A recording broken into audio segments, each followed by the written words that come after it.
Page 535. If laws are promulgated, made well known, but the ruler cannot be fair and just, that is equivalent to not having any laws. Having fair laws that cannot be enforced is equivalent to not having a ruler. It's like if you don't read, even though you can read, the same as you cannot read. Page 537. Where impartiality rules, punishment can be flexible so that sentencing may be lighter or harsher. However, where partiality rules, meaning people are doing favors, such flexibility is out of the question, as an overly light penalty will embolden the convict and an overly severe penalty will harm the kind-hearted.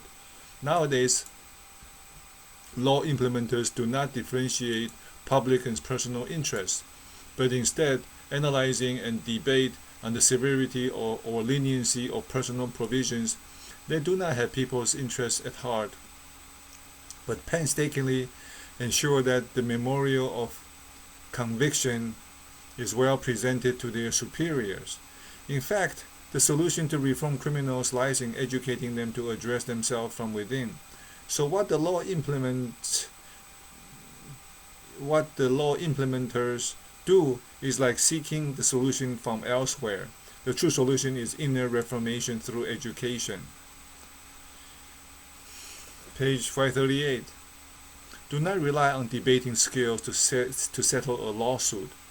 Only kindness and fairness can settle a lawsuit, as the aim of a legal sentence is none other than to arrive at a fair judgment. If one has compassion and mercy in mind when making judgments during a trial, then justice will prevail in almost all cases. Page 539. Worry not that the whole is blunt, but worry that what the handler would hold seedlings instead of weeds. Worry not that a leveling instrument is missing, but worry that the handler would use it to mend straight lines instead of bends. When law enforcers do not impose the law on own relatives, it is like weeding without a hoe.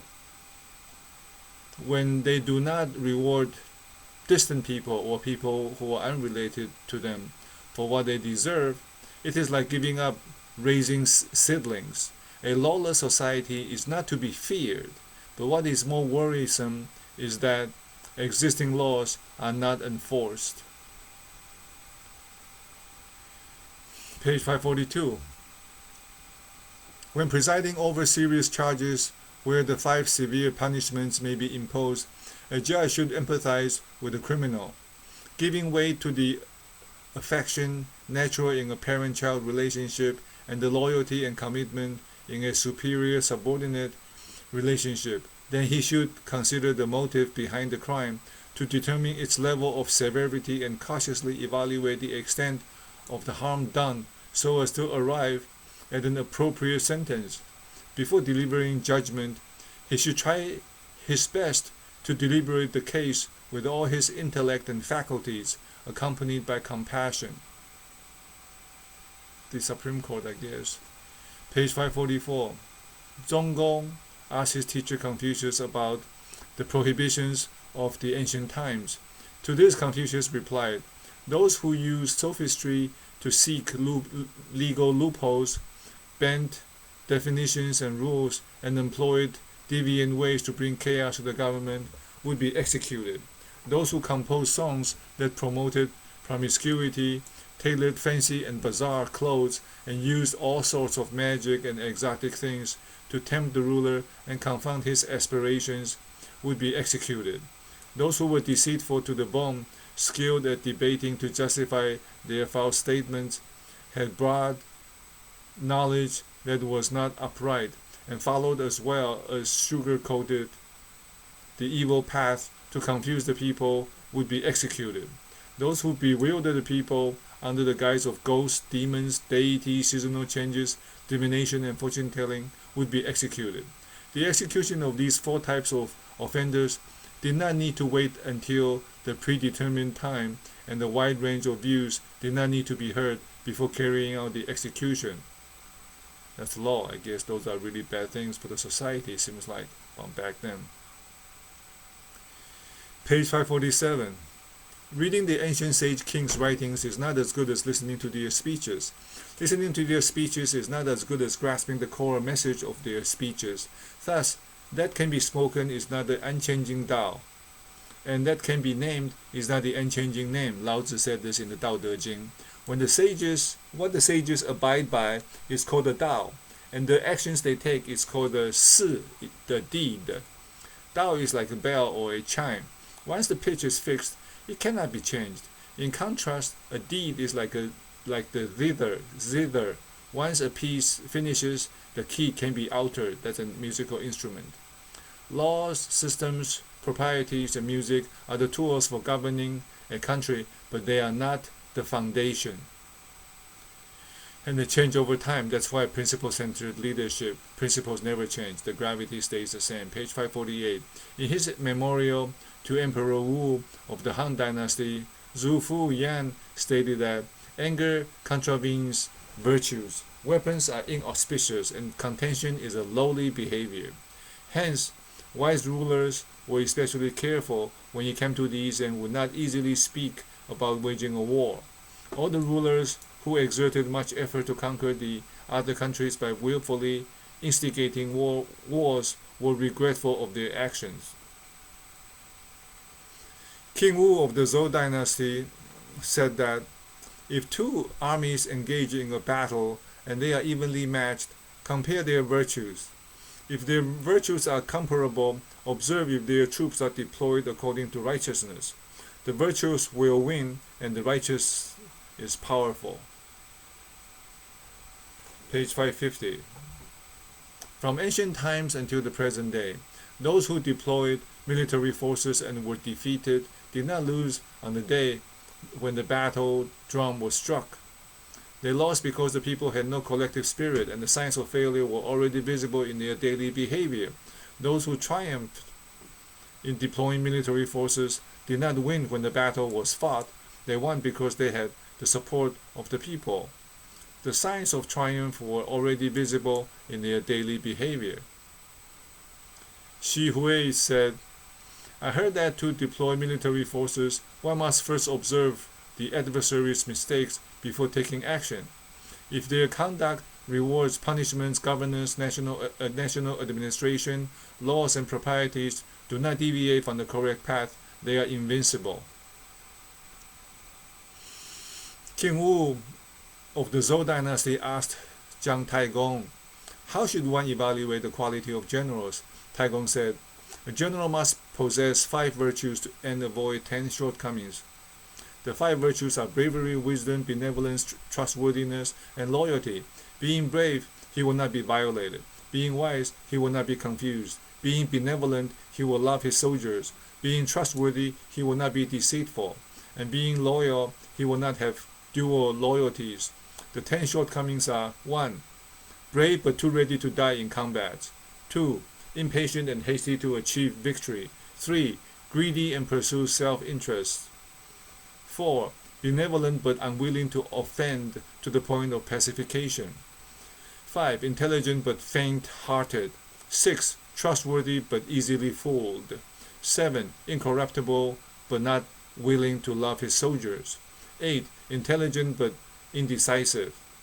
9. Resolute but too opinionated. 10. Cowardly and prefers to rely on others. Page 555. A man who is versed in literature and military affairs is fit to be an army general. A man who combines firmness and gentleness is fit to give commands during a war. People often evaluate a general by merely focusing on his bravery, but bravery is just one of the qualities that he should possess. A general who depends only on his bravery and easily engages in combat without deliberating the pros and cons is someone not worth having.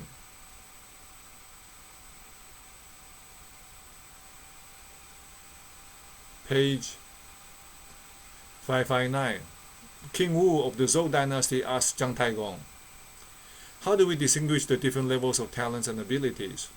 To this, Jiang Taigong replied, there are 9 ways to distinguish them. King Wu said, I wish to hear more about these. Taigong said, the talents and abilities of people are diverse. Thus, Thus you would not use a do to hold the done. You will not use a small Ziploc bag to contain a truckload of grains and discard the excess. So how can employing unsuitable people not be dangerous?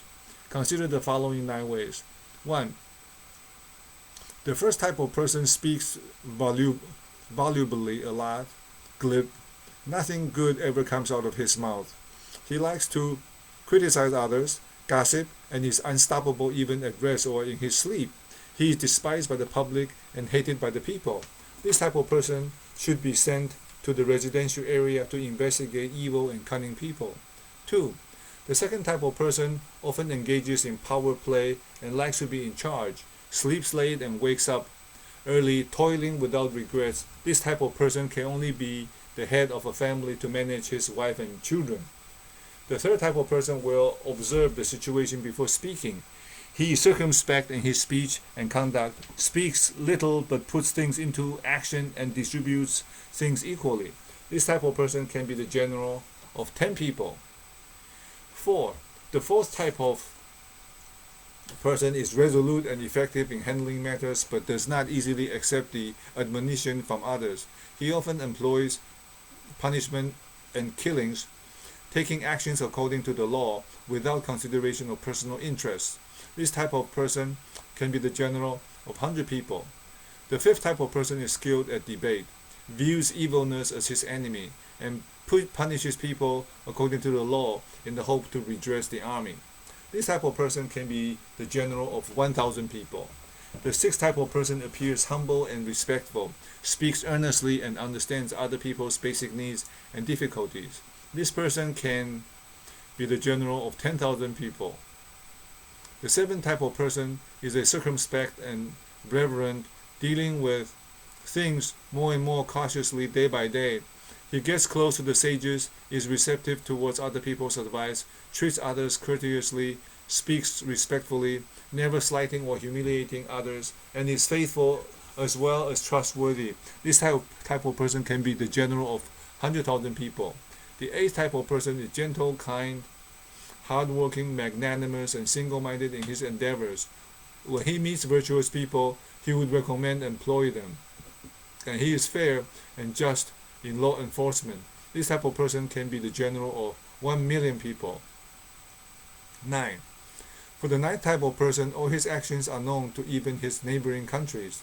And wherever he is, the people would get close to him and support him. He is honest, magnanimous, and generous, and can guide the people correctly, educating them to achieve great things and rescue the country from crises, turning defeat into success. He is also proficient from astronomy to geography, and treats the people in the world as his own family members. This kind of person is the leader of heroes and the ruler of the world. The quality of the people. Page 565.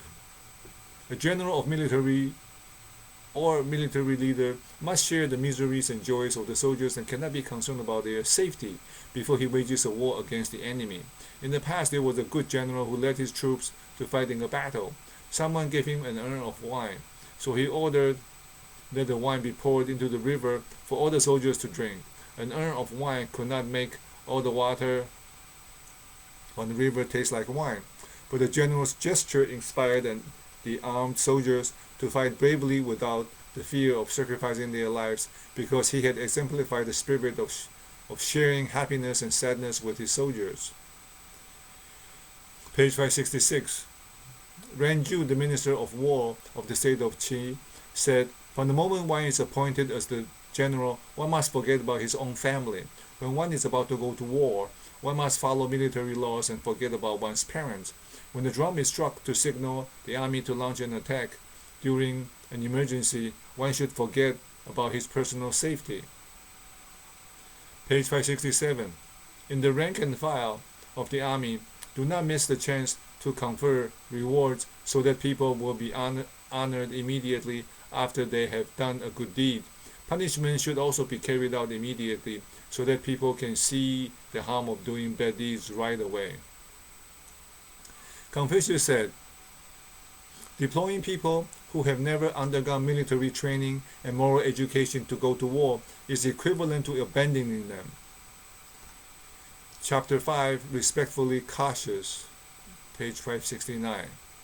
When the disaster has just started, it is like a newly ignited flame or a young shoot sprouting near a tree stump that can be easily stopped.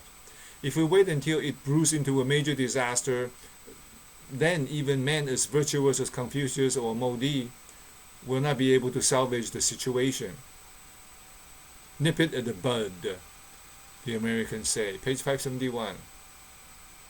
The book of Zhang Zhuang describes the GG, hexagrams, water above fire, a comparison of cooking food over fire, symbolizing that a task or mission has been accomplished. When the Junzi sees this hexagram in times of success, he will think of the potential disasters and take preventive measures to avoid them. Page 573. Liu Jiang advised the king as follows. From ancient times, no country can escape from peril and ruin. Hence, a wise ruler would always be fearful and vigilant and would not abstain from discussing subjugation by another power. This is precisely what Confucius meant by riches and honor are impermanent. Before it rains, make sure you have the proper rain gear and the roof is not leaking. Page 575. When a house is on fire and others come to the rescue, people are grateful. However, when wise and experienced elders teach the people to seal the gaps in the chimney to prevent disasters, thereby freeing them from fire hazards in their lifetime, people are not grateful. When one is freed from imprisonment, 3 generations of families are grateful. However, when people are taught virtues such as filial piety, brotherhood, compassionate love, benevolence, and righteousness, thereby freeing them of misfortunes, people are not grateful. When there are hidden dangers lurking behind various calamities in the world, as in the chimney case, and virtuous and able people try to educate others and prevent the occurrence of wars in the world, people are not grateful for the forewarning they receive. Hence, it is said that the saints and sages eliminated troubles before such troubles clearly manifested themselves, whereas foolish people fought for credit when disastrous situations had already become apparent. And Buddha said the bodhisattvas are afraid of consequences, are afraid of sowing the causes, and the non-bodhisattvas are afraid of consequences. So if you don't want to reap bad luck, don't sow bad luck. Page 577. City walls and moats alone cannot protect the city. The best weapons and elite troops alone are insufficient to fight with the enemies. Having a vast territory with an abundance of wealth cannot win the people. Only by mastering the true principles of governing can a ruler take preventive measures to avoid disasters. Understand the Tao, the way of human beings. Page 579. Currently, the annual harvest of grains is excellent, but the social customs have yet to achieve stability. Social customs can be likened to the pulse of the country. If they are not congruent, a country's administration cannot be considered perfect. Shen Shu, the book of history, said, a country with perfect administration never presumes its excellence. So how could countries that still have flawed administration be complacent and cease their efforts? So always be on guard, always. The law of entropy is super powerful in this life. No matter how good you are at whatever you are doing, if you don't do it, you will lose it.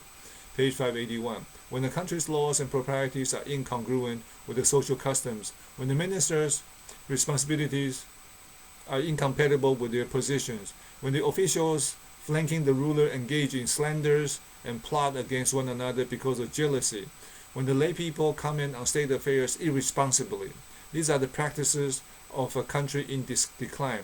When the ruler takes a back seat and refuses to assume responsibility, when the officials are indolent and gentries take pleasure in amusements, when the lay people prefer to stay abroad, these are the signs of a weakening country.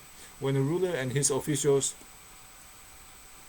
compete to exhibit their capability and wisdom, when the ministers and officials fight for credit at the imperial court, when the gentries compete with one another to gain unwarranted fame, when the lay people bask in striving for profits, these are the practices of a country undergoing discord. When the high-level administration is greedy, while those in lower positions are entangled in conflicts, when the laws are often amended and multiple authorities could issue state regulations, these are the practices of a chaotic country. When extravagance is treated as generosity and arrogance is seen as loftiness, when deviation from the norm is considered acceptable and abiding by proprieties is considered troublesome, when obeying the law is seen as being bullheaded, these are the customs of an anarchic country. When harsh rule is considered judicious, when the pursuit of personal profit is proclaimed to benefit the public, when the exploitation of the lay people is considered a talent, and to curry favor one's superior is a symbol of loyalty. These are the customs of a country in rebellion. When the superior and his officials distance themselves from one another, when the inner and outer rims of government are suspicious of one another, when junior officials fight for recognition and senior officials fight for power, these are the customs of a country in peril. When a ruler is disinterested in the people's welfare, when ministers do not offer remonstrations, when the suggestions of favored concubines are made into policies, and when the laws established by powerful ministers are executed without restraint, these are the customs of a country in ruin. Page 585. In times of peace and prosperity, even scoundrels would abide by the right path, and money and personal profits could not entice them. In times of chaos, even Jinzi would commit treacherous acts, and no corporal punishment could deter them. Page 587. If merchants become officials at the imperial court, bribery would be in vogue among the higher level officials. If the empress and all the other consorts of the ruler interfered with the political affairs, reward and punishment would not be rightfully given. If the boundaries between men and women were not observed, the people would lose the sense of honor and shame. In such situations, it would be unreasonable to expect common people to sacrifice themselves for the ruler's sake, or for the army to sacrifice their lives just to protect the royal administration. Page 589. Being upright, prudent, indomitable, faithful, pure, and highly principled are virtues. On the other hand, unrestrained dissoluteness and rebellious elopement are despicable behaviors. Social trends have their origins, and social customs have their roots. If we despise the branches, then we should sever the root. If we detest a dirty river, we must block it off at its source. Despite designating spaces to clearly separate men and women, distancing and segregating them to prevent conversations, instilling and encouraging shame and honesty, and precluding any little opportunity that would generate dissoluteness. They still had intemperate thoughts and exchanged seductive glances. What's more, if we left the door wide open for them? Page 591. Customs. If a ruler imposes more and more laws to catch the people with the slightest violation, they will not be able to work at ease and will thus become poorer. If the lay people often engage in trickery with little sense of gratitude and loyalty between superiors and subordinates, the country will become more and more chaotic. If the ruler values skillful artistry, others will follow in his footsteps, and luxurious and ornate objects will be in fashion. As exotic items appear in greater numbers and become more and more exquisite, the desire to own them without putting in any labor will lead to the continual increase in the number of thieves and robbers. Lao Tzu said, when things are precious, they will be thieves. Page 593. Nowadays, row after row of shops sell luxury merchandise. Merchants sell clothing that contravenes the code of conduct in attire, and artisans create exquisite but impractical objects. They trigger people's desire to own them and entice people into making purchases. Each household of these merchants exceeds the boundary of propriety by becoming spendthrifts beyond their accepted social station. This is why once the country's laws and decrees are relaxed, the subject's desires can no longer be restrained, and both officials and ordinary people alike will disobey the code of conduct stipulated for their respective social classes. This is not the outcome of hard selling by any of these households, but the consequences of the trend of the times, the zeitgeist. This is indeed one of the few harmful effects that will put the country in danger. Page 594. Now that people have abandoned agriculture in favor of business, the number of non-farming consumers is high. This is indeed the biggest detriment to the world. The custom of extravagance and wastefulness is increasing day by day, and that is the biggest misfortune in the world. No respect for the hard labor of the people who produce the food and so on by wasting food. Page 595. In governing the people, a ruler promotes frugality when the social custom of luxuriating becomes prevalent. He promotes the education on moral and ethics when the people become arrogant and dissolute. Page 596. Benevolent and righteous superiors with cruel subordinates are unheard of. Similarly, leaders who humbly give way do not yield competitive subordinates. Hence, Confucius said, reform the prevailing social customs. Would it be necessary to do door-to-door inspection? All that needs to be done is for the ruler to act as a role model and begin practicing the values he propounds. Indeed, page 597, if the ruler accords with the virtuous intentions of the lay people and prevents their evil thoughts from arising, steadfastly abiding by the righteous path with them hand in hand, the populace can eschew, ignore, or dislike what is evil and practice virtues, and social customs can thereby move towards simplicity and honesty. Page 599. If the ruler honors virtues, his officials will prioritize the cultivation of moral character. If the ruler likes engaging in lofty discourses, his officials will be keen to adopt deceptive and flattering speech. The cultivation of moral character will bring about benevolence and righteousness, while deceptive and flattering speech will bring about treachery. This is only natural. Virtues are neither easy to cultivate nor recognize, whereas lofty discourses are appealing and easily recorded. The ancient sage kings knew that flattering remarks could be easily made and were pleasing to the ear for many, thus they did not advocate them. Page 601. The lay people of ancient times were simple and modest, and their social customs were pure and honest. Those in high positions had little greed, and those in low positions were seldom hypocritical or cunning. All they asked for were clothes to keep them warm, food to fill their stomachs, utensils that were sufficiently useful, and the roof over their heads to shelter them from the wind and the rain. If the populace were to be educated with the correct principles, they would live and work in peace and contentment. If they were to be guided by simplicity, they would not be self-indulgent. The marketplace would be open in the morning, and the people would trade with one another and live upon obtaining what they needed. That was the result of a pure and honest social custom.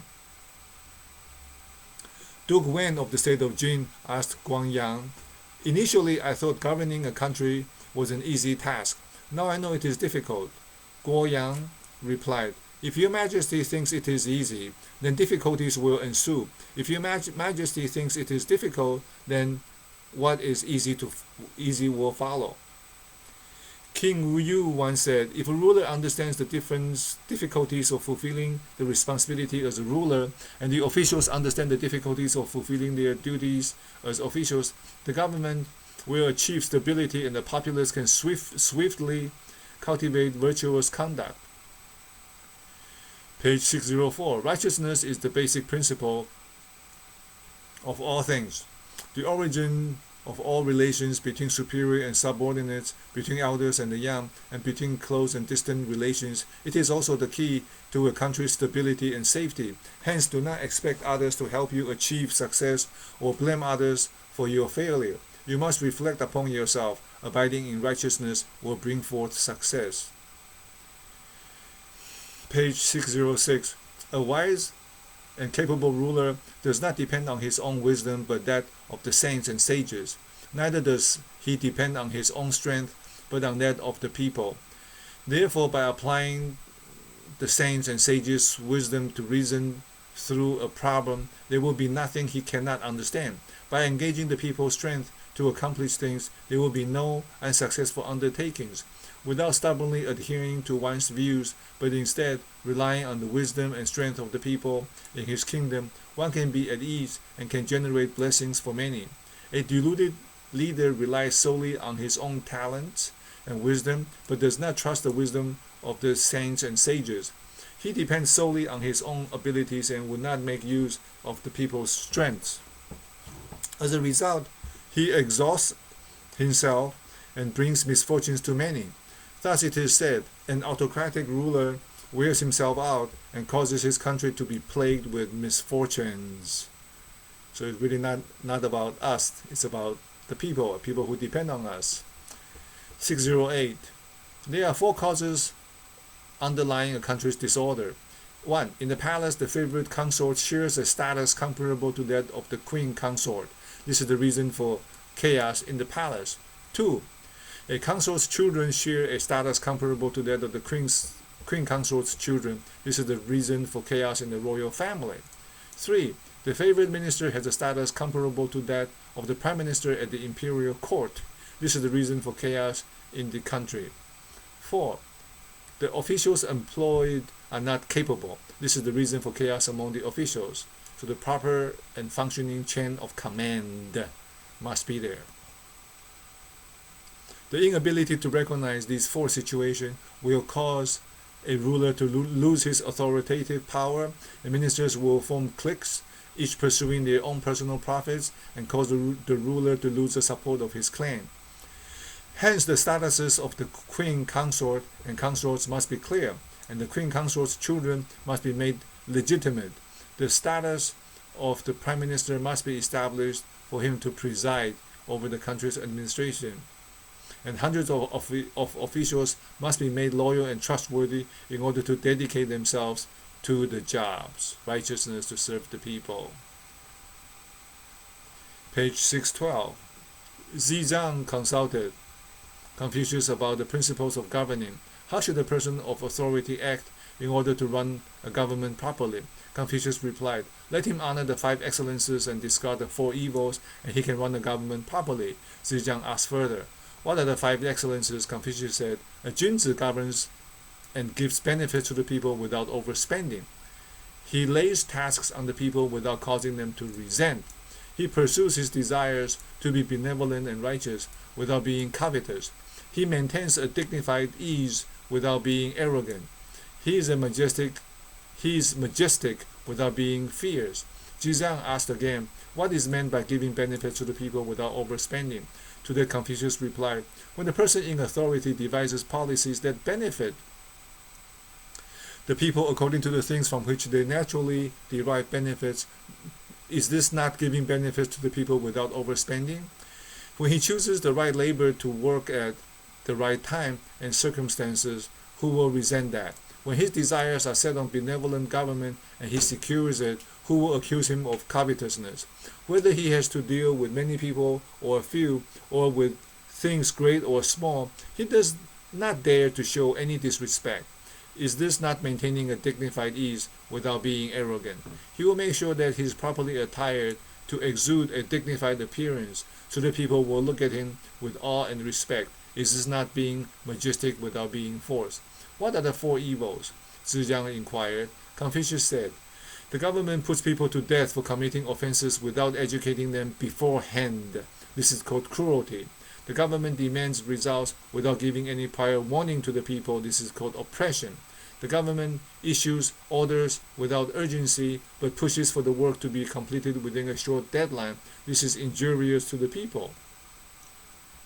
The government gives money and material goods to the people but does so in a stingy way. This is called the miserliness of a low-ranking official. Do the right thing at the right time, respectfully, right? Page 615. If a ruler aspires to achieve peaceful governance and understands how to use the power of law and virtuous education. He will grant status in accordance with the person's virtuous character, provide stipends according to a person's contributions, and assign official posts based on a person's abilities. These three conditions constitute the root of conquering chaos. Statuses that correspond with one's moral character will result in wise and able men occupying higher positions, while the less capable ones will occupy lower positions. The equivalence between stipends and contributions will serve as an encouragement for people with merits and achievements, while those who have not done so will work hard to attain this. There are three causes of disorder in a country. The people suffer from starvation and displacement, and the ruler does not have food supply to hold them together in peace. Thus the country will be in chaos.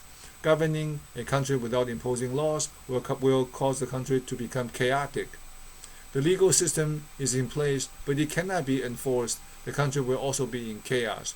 Never has there been a country that cannot be well governed if there were sufficient food to hold the people together in peace and a well-established legal system that was thoroughly enforceable, so the social order does not break down. Page 620. When Confucius visited Mintan Luminary Hall in the state of Zhao, he saw surrounding walls painted with portraits of Emperor Yao, Emperor San, Emperor Ji of the Xia dynasty, and King Zhao of the Shang dynasty. Below these portraits were descriptions of the rulers' corresponding virtuous deeds and evil conducts, as well as admonitions on how a country could achieve prosperity and how it would meet its downfall. There was also a painting of the Duke of Zhao assisting King Chen in governing. Carrying little King Chen, the Duke of Zhao had his back against an axe-patterned screen and was facing south to receive all the dukes. Confucius walked back and forth before these paintings and gazed at them repeatedly, explaining to the disciples next to him. This is the reason behind Zhao dynasty's prosperity. A mirror is used to observe one's physique, while history allows us to see reality and predict the future. If the ruler makes little or no effort to adopt the ancient sage rulers' principles of lasting governance and neglects the causes of a country's demise brought about by its ruler, then it is no different from falling backward but still hoping to stand ahead of others. Is this not sheer ignorance? Learn from others. Page 622. The ancients have an aphorism which states that man should not merely use water as a mirror to reflect upon himself. He should use the lay people as a mirror for evaluating himself. Now that the Shang dynasty has lost its mandate of heaven, met its downfall, how can we not take the demise of the Shang dynasty as an extremely important lesson and engage in deep reflection, so we don't end up in the same place? Page 624. King Zhao of the Shang dynasty, notorious for his brutality, took pleasure in feeding people to tigers, gouging out people's hearts, cutting up pregnant women's abdomens, turning sons into orphans by killing their fathers, enjoying seeing others' properties, and telling lies. He believed in deceivers and took honesty as deception. He put devoted counselors to death and took loyalty as disloyalty while rewarding flatterers. He looked down on men of virtues. He ruled by emergency decree and issued laws that were oppressive and unjust. He commandeered others' properties for his own pleasure. He hunted for recreation regardless of the seasons. He kept building and renovating palaces, terraces, towers, and pools endlessly. He reveled in sumptuous surroundings by creating fountains of wine, mounds of meat, and knolls of distilled grains for the purpose of gathering 3,000 people to go on a binge. He neither abided by the honored hierarchy of the old and the young, nor respected the protocol of the noble and the lowly. He enjoyed listening to the sycophants' character assassination and appointed persons whom they recommended. He rewarded those without contributions and enriched those lacking in virtues. He adored autocracy and ruled by tyranny. He paid no heed to propriety, loyalty, and righteousness. He disregarded the saints and the sages, ignored men of virtues, ruled a lawless country that had no standardized measurements of volume, length, and weight. These were the deviant behaviors and bizarre state of affairs that took place in the state of Yin. Page 627. In the past, the Qing dynasty came to an end because rewards were small, but punishments were severe, and corporal punishments and laws were in disarray. The extravagance of the Qing ruler exhausted the labor force. He was lured by beautiful women, and his aspirations were corroded and corrupted by wealth and treasures. Cunning and treacherous officials were in power, while men of virtues withdrew and became recluses. The lay people were anxious and in fear, and the whole nation was plunged into deep misery. Finally, the country was ruined and many homes were destroyed. In contrast, the prosperity of the Han dynasty came about because its founding ruler was trustworthy. He listened to and accepted remonstrations, recruited wise and able men, and was beneficent to the lowly. He also personally and respectfully invited recluses to leave their dwellings in the mountains to join the government, listened to a wide variety of opinions and advice, and thoroughly probed and studied all situations. As a result, his magnificent plans became a success. All these pieces of evidence were drawn from history. Page 629. A country that practices the way of the kings is committed to making its people wealthier. A country that practices the way of a hegemon is committed to making its scholars wealthier and more contented. A country that is barely surviving has high-level officials and nobility who are extremely rich. And for a country on the brink of destruction, its royal granary, treasury are bountiful. This is what people described as, well, the wealth of the upper class is overflowing, the lower class is trapped in destitution. If ever there was an impending disaster, nothing could be done to rescue the country from destruction. When something is off balance, is slid off its foundation, like in the Bible, it will be a great fall when that house comes down. Page 632. Yi Zhao Shu said, when the Son of Heaven observes unusual phenomena, he will cultivate and improve his own moral character. When the lords observe unusual phenomena, they would reform their administrations. When the ministers observe unusual phenomena, they would dutifully remedy government affairs. When scholars and the people observe unusual phenomena, they would engage in self-cultivation. Deities can do no harm to righteousness, while ghosts can do nothing to impair benevolence. When morality declines, social customs wane, and the ruler and his officials are arrogant, extravagant, licentious, and self-indulgent, there will be political disorder.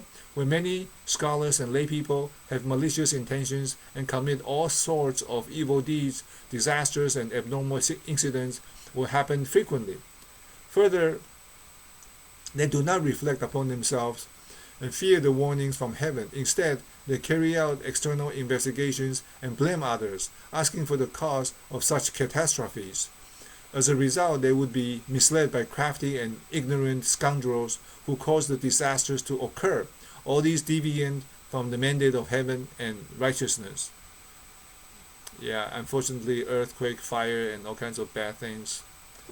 Page 635. The senior minister of Jingzhou, Zongshu Yuxi, rescued Sun Li Fang, a senior minister of the state of Wei, from misfortunes that were to befall him. Not long after that, the king of Wei rewarded Zongshu Yuxi with several towns, but Yuxi declined them. Instead, he requested for Gu Zhuang and Pang Yin, objects exclusively used by the dukes when they had an audience with the king of Wei.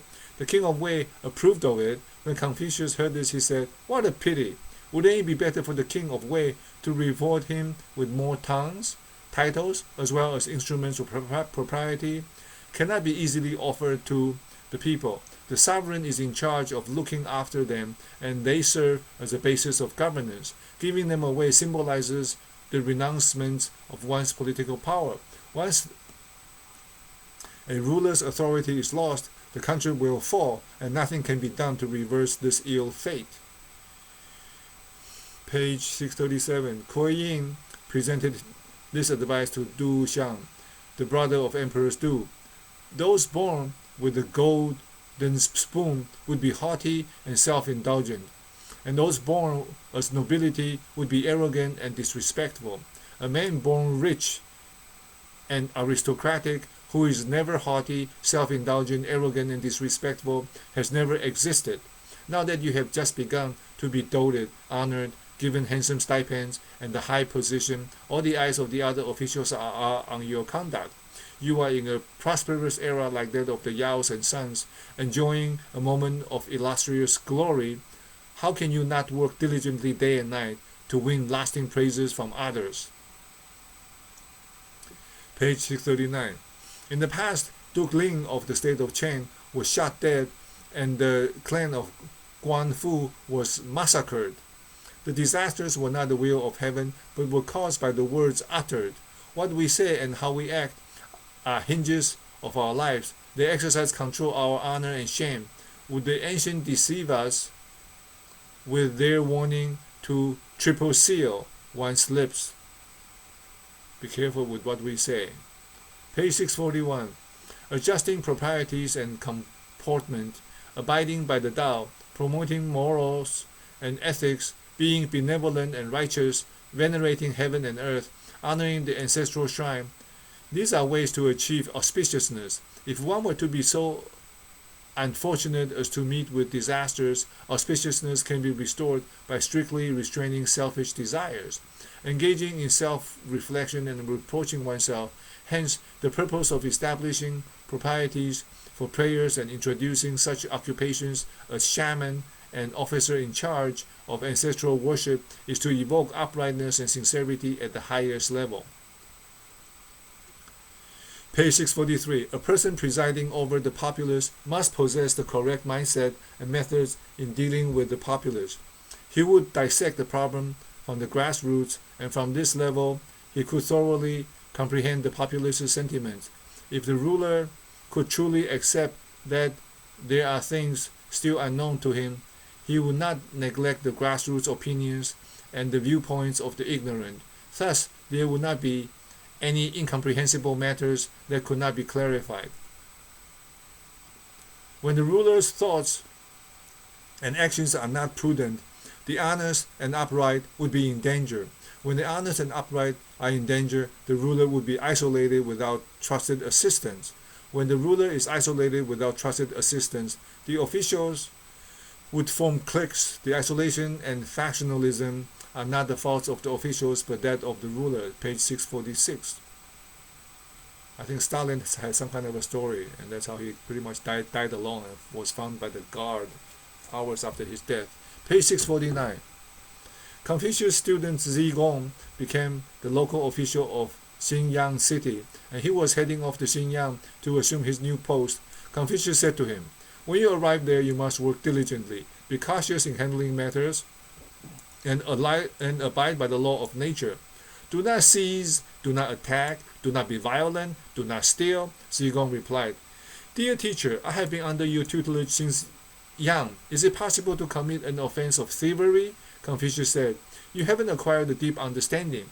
Substituting a man of virtues for another man of virtues is known as seizure. Substituting an unwise person for a man of virtue is known as attack. Legislating loose laws but imposing harsh punishment is known as violence. Achieving success and attributing it to oneself is known as theft. The theft here does not refer to stealing material things. I heard that those who understand the principles of officialdom could obey the law and bring benefits to the people, but those who do not understand such principles would violate the law and discipline, infringing upon the benefits of the public. This is the source of the people's resentment. One who obscures others' goodness is known as the concealer of virtues, whereas one who spreads the faults of others is known as a scoundrel. Lacking mutual remonstration in private, but mutually slandering one another in public, is not the behavior of goodwill and harmony. When Mentioning the goodness of others, one must learn to be thoroughly delighted, as if it were one's own goodness. When mentioning the faults of others, one should feel as if one were being assailed by others. Thus, a Junzi is never careless in anything. Confucius said, "Words that can make nonsense sound rational and pleasing to the ear would confound virtues. The lack of forbearance in minor matters would confound great plans." 小不忍而乱大谋. Page 653. There are 4 kinds of natural disasters, namely flood, drought, poor harvest of grains, and low yield of fruits. These disasters strike without warning, so other than trying one's best to stock up on food, how else can one be prepared for them? According to Xia Zhen, if an ordinary citizen has not put aside a 2-year food supply, he will lose his wife and children in times of famine. If a minister has not put aside a 2-year food supply, he will lose his servants, carriages, and horses in times of famine. If a country has not put aside 2 years' food supply, its ruler will lose his subjects in times of famine. Be warned, if you do not think about this now, you will not have much time when disasters strike. Always be prepared, yeah? Page 654. Divide the land among the lay people so that they could dedicate themselves to crop farming, silk farming, and hemp farming, and to make the most out of the land's production capacity. Reduce forced labor and save on the government's expenditure, and the people would automatically become wealthier. If these could be done, then disasters like floods or droughts would not cause any worries, and the year of famine would not bring any sufferings. Page 655. There are 3 certainties in the world. First, no matter how clever a person is, there must be something he cannot accomplish. Second, no matter how strong a person is, there must be something that he cannot carry. Third, no matter how powerful one is, there must be an opponent he cannot beat. Thus, even with the wisdom of Emperor Yao, one cannot attain great achievements without the help of the populace. Even with the great strength of Wu Huang, one cannot carry himself without the help of others. Even with the sturdiness of Man Bing and Xia Yu, one cannot always claim victory without the help of correct strategies. Page 657. The book of Shazam describes the Meng hexagram as follows. In the lower reaches of the mountain flows the spring. This is the symbol of enlightening the ignorant. A Junzi follows the spirit of the Meng hexagram by being incessant, decisive, and steadfast in his action to cultivate good moral character. Page 659. Being careless about the tiny details of our behavior will finally lead to great detriment in our moral character. This can be likened to building a mound that is 9 ren high. One cannot claim successful completion when the task is short of a basket of soil. Thus, the saints and sages are always diligent and cautious and remain as careful at the end as in the beginning. Discerning skill for the ruler. Page 663. When the sage puts himself to a task, he will first investigate whether the task is justified before he considers its feasibility. If the task accords with righteousness, he will carry it out. If it does not accord with righteousness, he will not carry it out. If it is feasible, he will carry it out. If it is not feasible, he will not carry it out. Thus, all the matters that he handles are highly esteemed. When a scoundrel puts himself to a task, he neither investigates the justification of the task nor its feasibility. Regardless of whether the matter is justified or feasible, he will carry out the tasks. So all the matters handled by him could hardly be accounted for. Hence it is said, something that is done recklessly is not reliable. Be deliberate, right? Page 665. A person who can explain and demonstrate the way of the sages is a national treasure.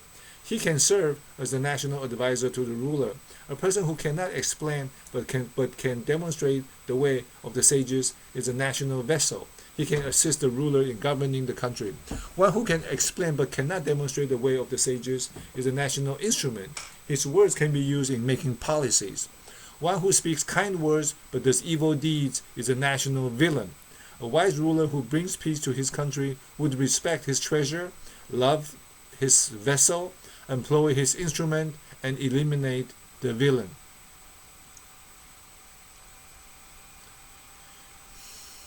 Last one for today, page 669. The purpose of education and counseling is to realize the art of virtues and propagate righteousness. Scholars nowadays like to discuss preposterous matters and compete with one another with flamboyant writings in the hope of receiving special attention for their novelty. Very few people have a clear understanding of this and would thus follow and respect these individuals. This is, in fact, a huge blunder that injures morality and greatly confuses the ignorant. Shi, poetry, and fu, prose poems, are meant to express good or evil conduct and happy or sad emotions. Hence, gentle and elegant words are used to enhance its literary flavor, while metaphorical and evocative methods are used to express one's thoughts. Poets nowadays casually use argumentative and obscure words, contesting to describe fictitious things to wow the people. The foolish and ignorant follow and praise them, acknowledging their rare creativity. This will confuse children's thoughts and encourage the growth of untruthful communications. As one who serves his parents dutifully by practicing filial piety to the best of his ability and maintaining upright conduct at home, can truly be considered a scholar. People nowadays are committed to making friends, to form cliques in order to acquire power and status through deceitful means and hope for rapid advancement in their political career. Boastful and non-pragmatic people will follow and respect them. This is the route to underrating and suppressing moral integrity of faithful officials and confounding the aspirations of the common people. Waiting upon one's parents and being sensitive to their feelings is called filial piety. People nowadays defy their parents' wishes and are miserly when it comes to supporting their parents financially. Only wait for them to pass away to throw a lavish funeral to display their filial piety and hold banquets for guests to earn themselves a filial reputation. Hypocrites will follow and praise them. This is the crux of deviating from filial piety and brotherhood, a sad matter that brings adverse effects to the younger generation. To serve the ruler with loyalty and honesty and to govern people in accordance with the law, these are the responsibility of the officials. Many officials nowadays are crafty and try to flatter their superiors, neglecting the law for their own conveniences. Those who obtain posts they do not deserve will follow and respect them. This is the root cause that damages virtuous conduct and brings disorder. These 5 practices, while superficially carrying a false reputation of virtuousness, actually severely damages morality. Okay, one more. Page 672. All the sage kings had a profound understanding of human nature and had mastered the principles of governing. Hence they said, do not let small errors eclipse great virtues. They also said, pardon a small mistake and appoint men of virtues to office. In addition, they said, do not demand perfection from a person. We are humans.